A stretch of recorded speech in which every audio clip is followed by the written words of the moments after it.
Good evening. आवाज आ रही है मेरी? आवाज आ रही है और स्क्रीन शेयर हो रही है तो बताएंगे।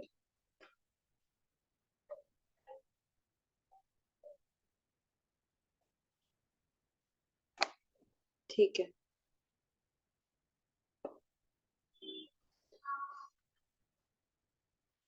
पता नहीं क्या होता है, जब भी मैं क्लास लेती हूँ लाइट चली जाती है। आज तो आंधी तूफान आ रहे हैं यहाँ पे। चलो स्टार्ट करते हैं।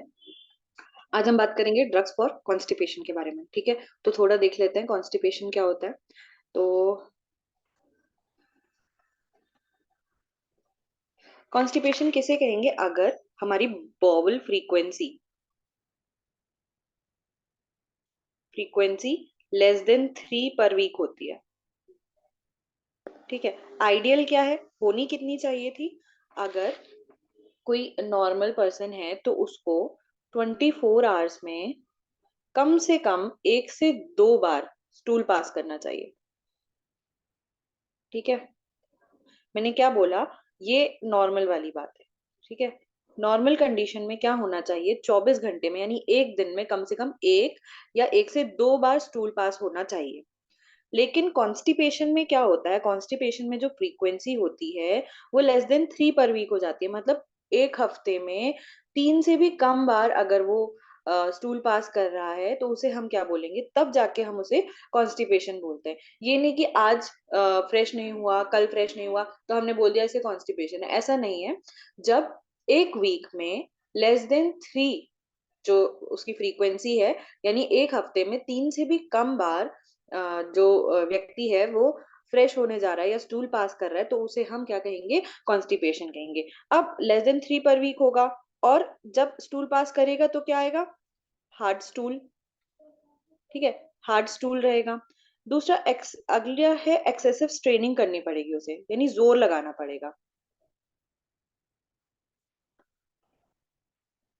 Excessive straining. ठीक है, एक्सेसिव स्ट्रेनिंग करनी पड़ेगी और एक अंदर से उसको ऐसा सेंस रहेगा कि अभी खाली नहीं हुआ है, तो उसे बोला जाता है सेंस ऑफ इनकम्प्लीट इवैक्यूएशन। अगला क्या दिखेगा?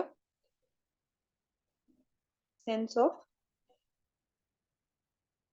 Incomplete evacuation. ठीक है, तो मैंने क्या बताया? कॉन्स्टिपेशन हम किसे कहेंगे? अगर फ्रीक्वेंसी लेस देन 3 पर वीक है। ठीक है, हार्ड स्टूल हो रहा है, एक्सेसिव स्ट्रेनिंग करनी पड़ रही है, यानी जब वो पेशेंट वॉशरूम जा रहा है तो उसे बहुत ज्यादा जोर लगाना पड़ रहा है। ठीक है, सेंस ऑफ इनकम्प्लीट इवैक्यूएशन।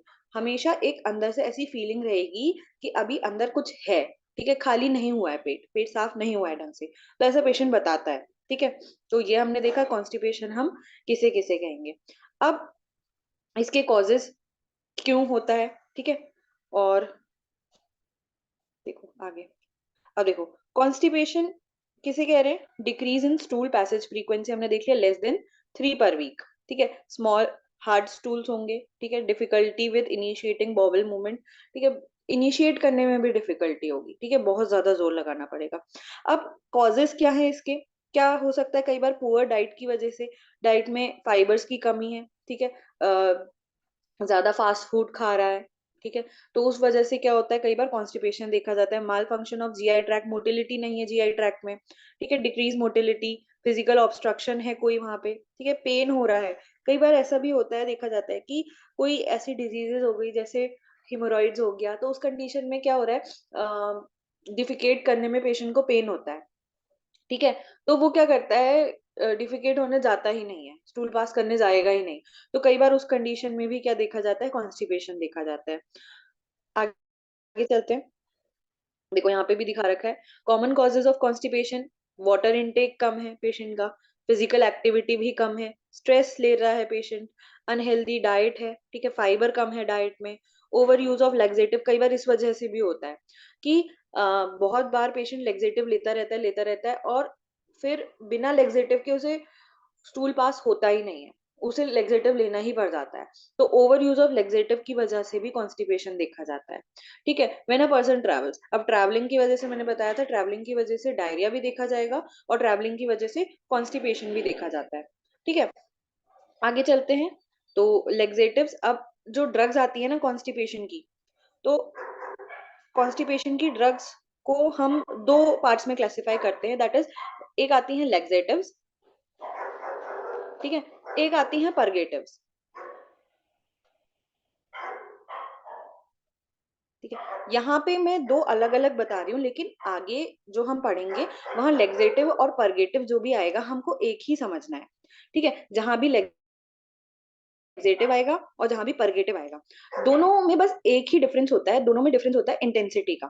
ठीक है, लेक्सेटिव को बोला जाता है माइल्ड, ठीक है, ये हल्के जो ड्रग्स हैं कॉन्स्टिपेशन की, और परगेटिव्स क्या होते हैं, ये बहुत ज्यादा इवैक्यूएशन करा देते हैं। ठीक है, परगेटिव्स। तो लेक्सेटिव्स को और क्या कहा जाता है, एपेरिएंट कहा जाता है, ये आगे देखेंगे अभी। ये क्या करते हैं, जो लेक्सेटिव्स होते हैं इनको कॉन्स्टिपेशन ट्रीट करने की ड्रग ऑफ चॉइस बोला जाता है। ठीक है, अगर हमें सिर्फ और सिर्फ, जैसे किसी का स्टूल पास नहीं हो रहा है तो हमें सिर्फ और सिर्फ स्टूल पास कराना है। ठीक है, और तो हम क्या करते हैं, लेक्सेटिव यूज करते हैं। इस कंडीशन में क्या होता है, जो स्टूल आता है ना वो सॉफ्ट स्टूल पास होगा, सेमी सॉलिड स्टूल पास होगा। ठीक है, और जो स्टूल आता है ना, उसे कह सकते हैं जैसे बंधा हुआ स्टूल आएगा बोलेंगे। ठीक है, अब परगेटिव्स में वही क्या होता है, ये परगेटिव्स जो हम देते हैं ना, तो ये मोर वाटरी इवैक्यूएशन करा देते हैं। क्या कराते हैं, मोर वाटरी इवैक्यूएशन, यानी उसमें पानी का अमाउंट बढ़ाने का काम करते हैं परगेटिव्स। ठीक है, अब अगर हम परगेटिव्स को ही लो डोज में देते हैं तो ये लेक्सेटिव की तरह काम करते हैं। ठीक है, मैंने क्या कहा, लेक्सेटिव क्या होते हैं, माइल्ड ड्रग्स होती हैं। इनका यूज करने से क्या होता है, जो स्टूल पास होगा सेमी सॉलिड बंधा हुआ स्टूल पास होगा, बस वो स्टूल की कंसिस्टेंसी सॉफ्ट हो जाएगी। ठीक है, परगेटिव्स क्या होते हैं, अगर हमें कंप्लीट इवैक्यूएशन कराना है तो हम परगेटिव्स देते हैं, जिन्हें विरेचक द्रव्य भी बोलते हैं हमारे वहाँ। ठीक है, तो इसमें क्या होता है, ये वाटरी कंटेंट को बढ़ा देते हैं और इवैक्यूएशन करा देते हैं। ठीक है, अगर हमें कंप्लीट कॉलन क्लीनिंग करानी है तो हम यूज करेंगे परगेटिव्स। ठीक है, और इनकी इंटेंसिटी लेक्सेटिव से ज्यादा होती है। अगर हम कम अमाउंट में ही परगेटिव्स को देते हैं तो वो लेक्सेटिव्स की तरह काम करते हैं। ठीक है, बस इन इन दोनों वर्ड्स में इंटेंसिटी का फर्क है। ठीक है, इंटेंसिटी किसकी ज्यादा है, परगेटिव्स की इंटेंसिटी ज्यादा होती है। ठीक है, तो देखो, these drugs that promote evacuation of bowel. ठीक है, किसको प्रमोट करेंगी, बॉवल इवैक्यूएशन को प्रमोट करने का काम करेंगी। अब ये कौन कौन सी होती है मैंने बताया, एक होती है लेक्सेटिव, इनका माइल्डर एक्शन रहता है, और ये क्या कराएंगी, elimination of soft, elimination of, elimination of soft but formed stools. ठीक है, बंधे हुए मल का त्याग कराएंगी ये ड्रग्स, लेक्सेटिव्स। दूसरी, जो परगेटिव्स हैं, ये क्या करेंगी, ये स्ट्रांग होंगी एक्शन में, वाटरी इवैक्यूएशन कराएंगी। ठीक है, फोर्स के साथ। देखो, मोर फ्लूइड एंड फोर्सफुल इवैक्यूएशन कराने वाली ड्रग्स कौन सी हैं, परगेटिव्स। लेक्सेटिव्स क्या है, ये सॉफ्ट स्टूल फॉर्म करेंगे और मतलब बंधा हुआ जो सेमी सॉलिड स्टूल पास कराएंगे। ठीक है, आगे चलते हैं। अब इसका मैकेनिज्म ऑफ एक्शन क्या रहता है, तो इनका मैकेनिज्म ऑफ एक्शन तीन तरह से रहते हैं।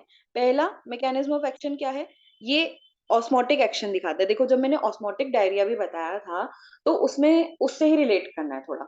तो देखो, ऑस्मोटिक डायरिया में मैंने क्या बताया था, इंटेस्टिनल ल्यूमेन में कोई ऐसा सब्सटेंस आ जा रहा है जो ऑस्मोटिकली एक्टिव है। अब ये क्या करेगा, एक्स्ट्रा ल्यूमिनल साइड से वाटर खींचेगा, बहुत ज्यादा वाटर खींचेगा। वाटर खींचने से क्या करा रहा था, डायरिया करा रहा था। अब हम इसी ऑस्मोटिक एक्शन को ये ड्रग्स के फॉर्म में यूज करते हैं। हम क्या करते हैं, ऐसा ही सब्सटेंस दिया जाता है जो क्या करे, वाटर खींच ले। ठीक है, ऑस्मोटिकली एक्टिव ड्रग्स दी जाती है, तो ये वाटर खींचेगा, स्टूल आराम से पास हो जाएगा। दूसरा क्या है, कुछ ड्रग्स ऐसी होती हैं जो इंटेस्टिनल म्यूकोजा पे काम करती हैं। ठीक है, इंटेस्टिनल म्यूकोजा पे काम करने का क्या मतलब है, जो वाटर का एब्जॉर्प्शन हो रहा था उसको कम करने का काम करेंगी।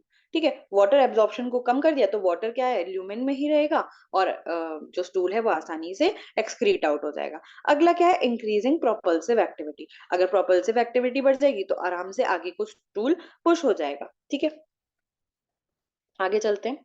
अब इसका क्लासिफिकेशन देखते हैं, तो इसमें क्या आती है लेग्जेटिव्स में। देखो लेग्जेटिव्स को यहाँ पे परगेटिव्स बोला है, कैथेटिक्स बोला है। ठीक है, तो मैंने अभी बताया था कि मैं अभी डिफरेंस बता रही हूँ लेग्जेटिव परगेटिव्स में, लेकिन आगे जो भी वर्ड्स आएंगे उनको हमें एक सा ही लेना है, लेग्जेटिव्स और परगेटिव्स को। ठीक है, तो इनमें इनका क्लासिफिकेशन देखें तो आते हैं बल्क फॉर्मिंग एजेंट्स। ये क्या करते हैं, स्टूल इतना था जो कि रुका हुआ था इंटेस्टाइन में, उसको क्या करेंगे, उसको बल्क बनाने का काम करेंगे, बड़ा बनाने का काम करेंगे, जिससे कि पेरिस्टाल्टिक एक्टिविटी बढ़ जाती है और ये स्टूल जो होता है आगे की तरफ पुश होने लगता है। ठीक है, आगे देखेंगे बहुत डिटेल में अभी। तो इसमें क्या क्या आते हैं, dietary fibre, bran, psyllium, Plantago, स्पैगुला, ठीक है, मिथाइल सेलुलोज आता है। अब आगे चलते हैं, ये मार्केट नेम जो आता है ना, सॉफ्टोवैक करके आता है,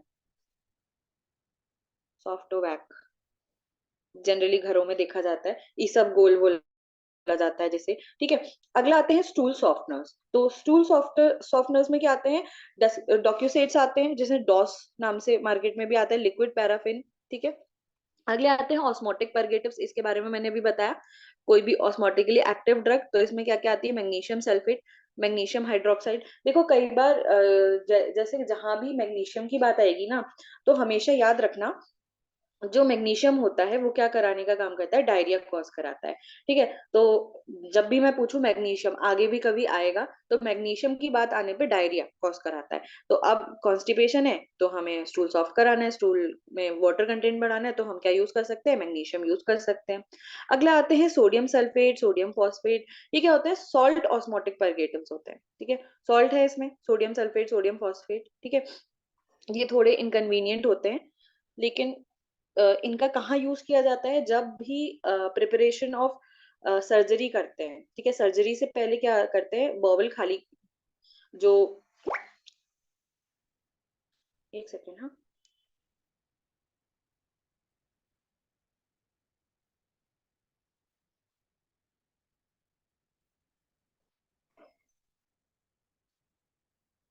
हाँ, तो मैं बता रही थी कि सोडियम सल्फेट, सोडियम फॉस्फेट, इनका यूज कहाँ किया जाता है, जब भी सर्जरी से पहले इवैक्यूएशन कराना होता है, कंप्लीट खाली कराना होता है। ठीक है, तो उस कंडीशन में हम इनको यूज करते हैं। ठीक है, इससे 1 से 3 घंटे में ही बॉवल क्लियर हो जाता है। ठीक है, अगला आते हैं स्टिमुलेंट परगेटिव्स। इसमें क्या होते हैं, इसमें बीसाकोडिल, जैसे डल्कोलेक्स हम सुनते हैं। ठीक है, सेना याद कर लेना है, कैस्केरा सैग्रेडा याद कर लेना है।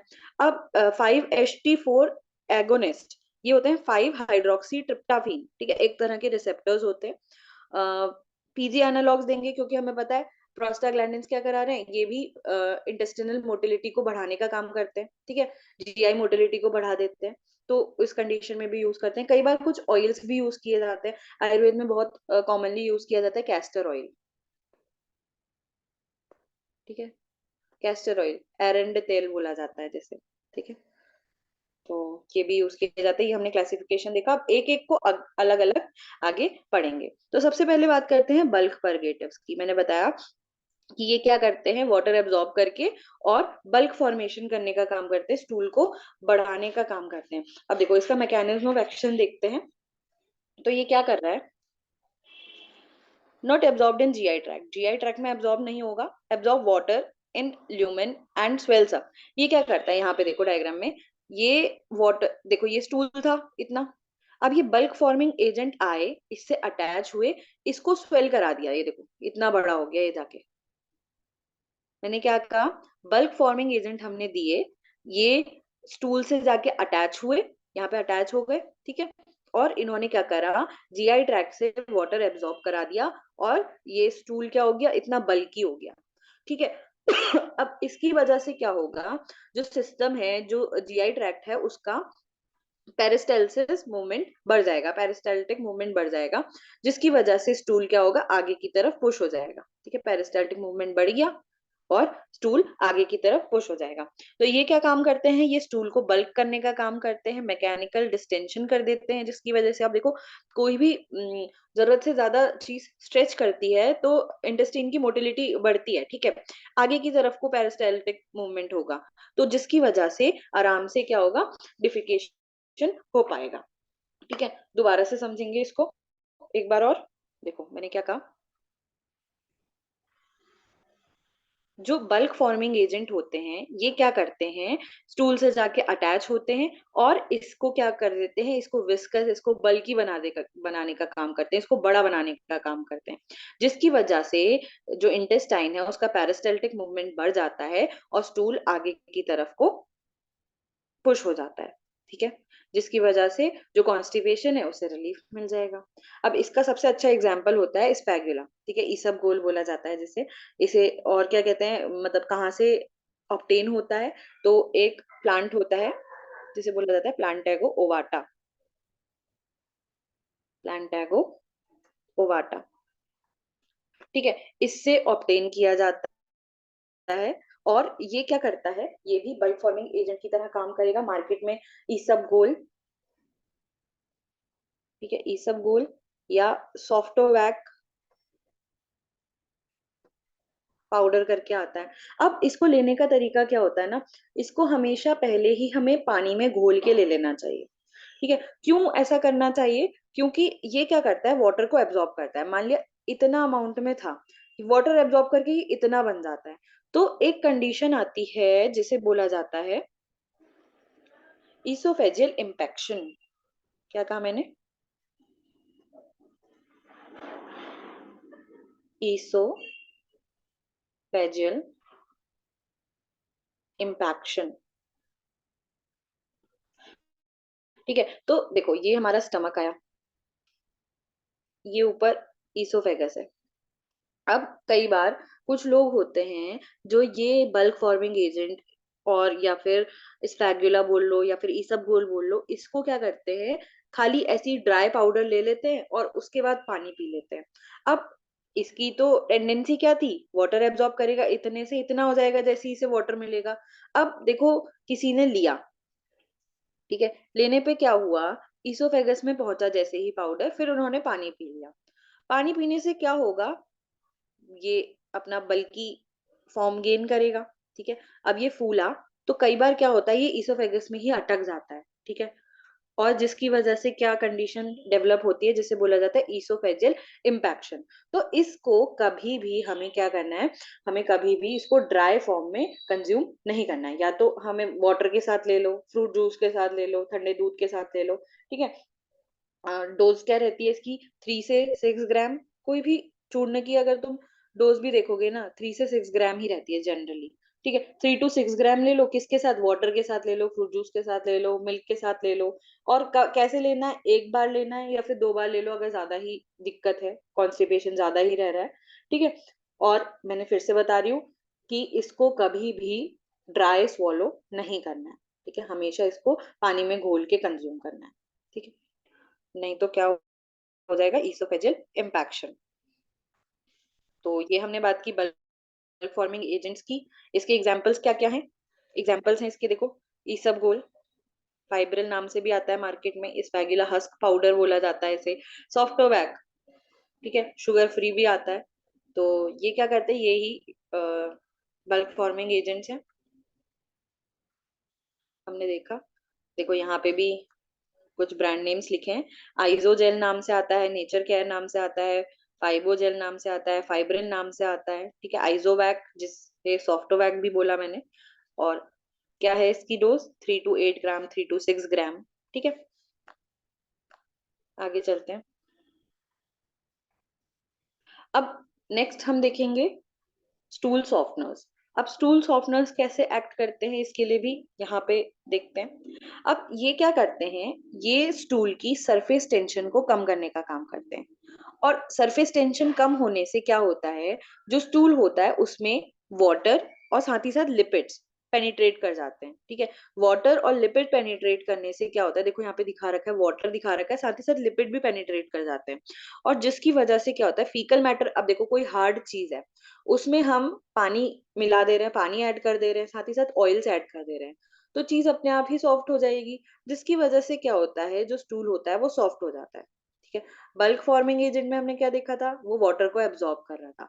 ये स्टूल सॉफ्टनर्स क्या करेंगे, ये स्टूल की सरफेस टेंशन को कम करके वहां पे जो वाटर है, जो ऑयल है, उसका पेनिट्रेशन बढ़ा देंगे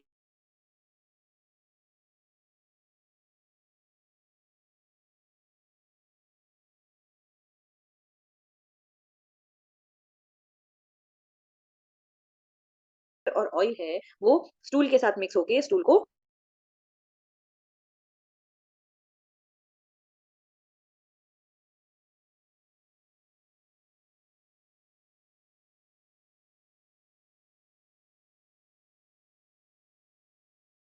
रासायनिक,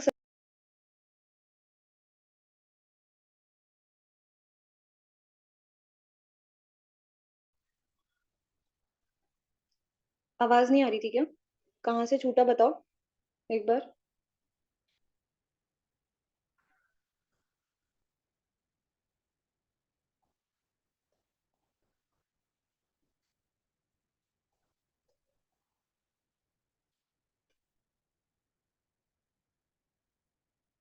ठीक है, स्टूल सॉफ्टनर का लास्ट पार्ट।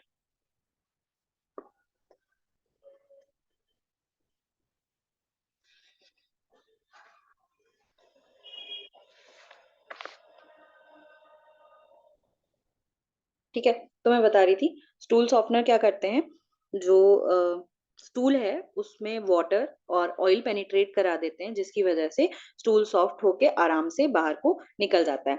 अब देखो यहाँ पे भी लिखा है mechanism of action, surface decreases surface tension between water and outside stool fat and stool, ठीक है। तो स्टूल में क्या है, सरफेस टेंशन डिक्रीज हो गया, जिसकी वजह से फीकल मैटर में वाटर पेनिट्रेट कर जाएगा और स्टूल सॉफ्ट हो जाएगा। अब ये जो स्टूल सॉफ्टनर्स होते हैं, इनको ओरल रूट से भी दे सकते हैं, इनका एनेमा भी दे सकते हैं, ठीक है। 1 to 3 डे चाहिए होता है इन एक्शन शो करने के लिए, और इनको कभी भी लिक्विड पैराफिन के साथ नहीं दिया जाता है, ठीक है। आगे देखेंगे इसमें कौन कौन सी चीजें आती हैं, तो देखते हैं। स्टूल सॉफ्टनर जो इसका मार्केट नेम है, ब्रांड नेम है, किस नाम से आते हैं, देखो, सेलुब्रिल नाम से आते हैं, लैक्सिकॉन नाम से आते हैं, डॉसलैक्स नेम से आते हैं, ठीक है। इनको एनेमा के फॉर्म में भी दिया जाता है, और इनको टैबलेट्स के फॉर्म में भी दिया जाता है, ठीक है। कैप्सूल्स भी आते हैं इसके, एनेमा भी दे सकते हैं स्टूल सॉफ्टनर्स का।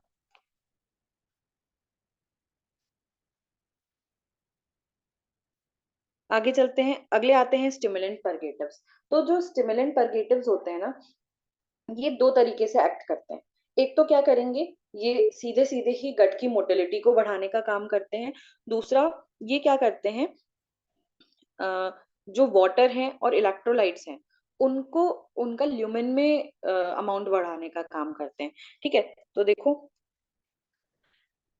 पहले क्या है, सबसे पहले तो डायरेक्टली इंक्रीज गट मोटिलिटी, सीधे सीधे गट की मोटिलिटी को बढ़ा देंगे, कैसे, माइंट्रिक प्लेक्सस पे एक्ट करते हैं, ठीक है।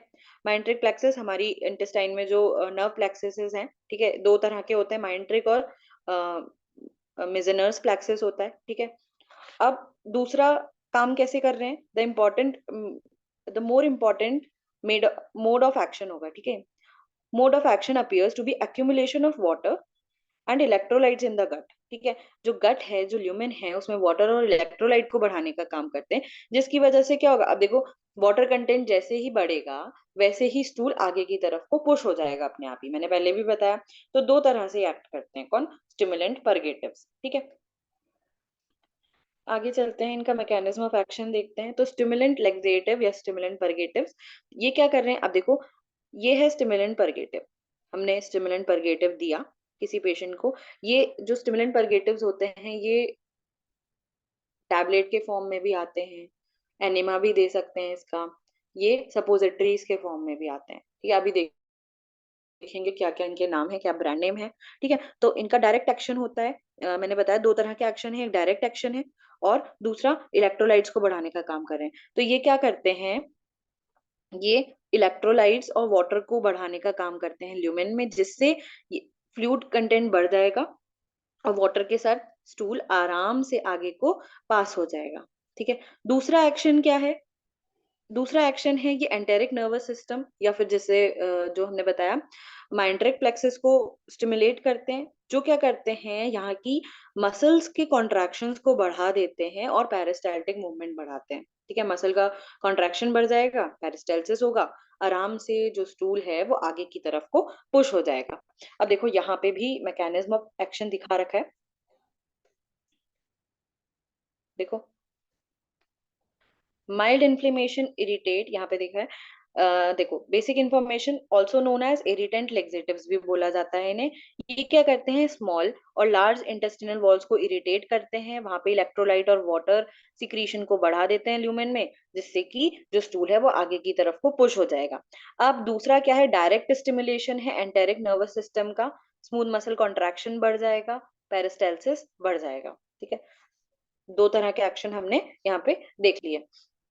अब आगे चलते हैं इनके टाइप्स, देखो जो ब्रांड नेम है यहाँ पे भी लिखा है, बीसाकोडिल डल्कोलेक्स नाम से आती है, बहुत छोटी छोटी टैबलेट होती हैं, बिल्कुल छोटी छोटी। ठीक है, ओरली भी दिया जाता है इनको, पर रेक्टल भी दिया जाता है। ठीक है, सपोजिटरी के फॉर्म में देंगे, एनिमा के फॉर्म में दे सकते हैं। अगला सेना है इसका एग्जाम्पल, कॉमन इंडिकेशन कॉन्स्टिपेशन में, कॉलोनिक क्लेंजिंग में। ठीक है,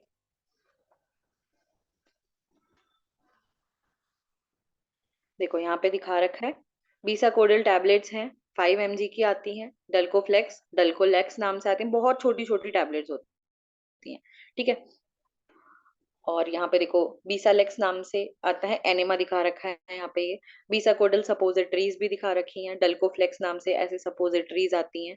ठीक है, ये जब मैंने रूल्स ऑफ ड्रग एडमिनिस्ट्रेशन पढ़ाया था आप लोगों को, तब भी मैंने ये चीज बताई थी। सपोजिटरीज जो होती हैं कैसी होती हैं, बुलेट शेप की होती हैं।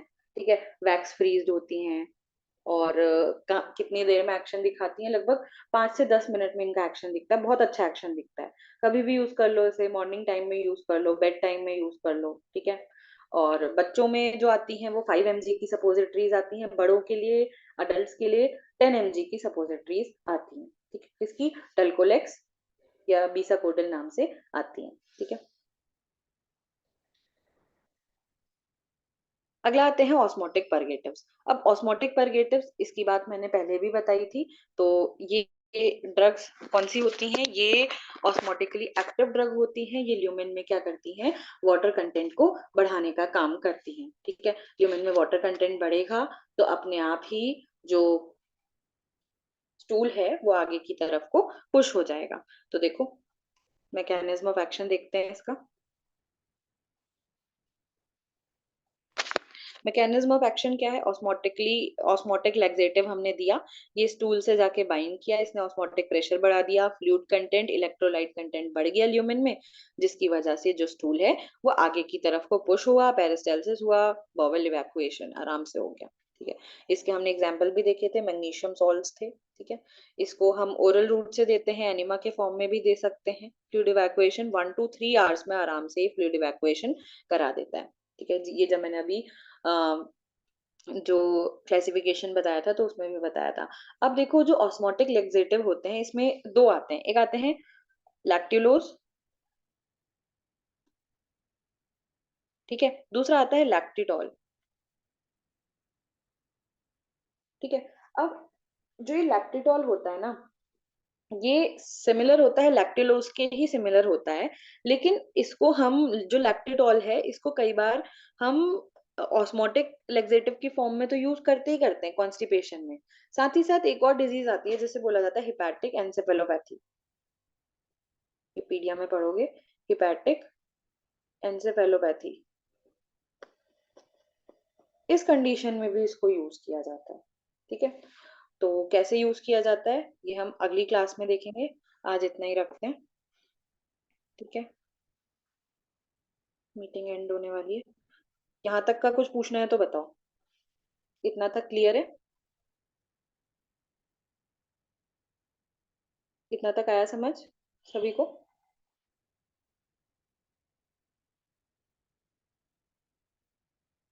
ठीक है।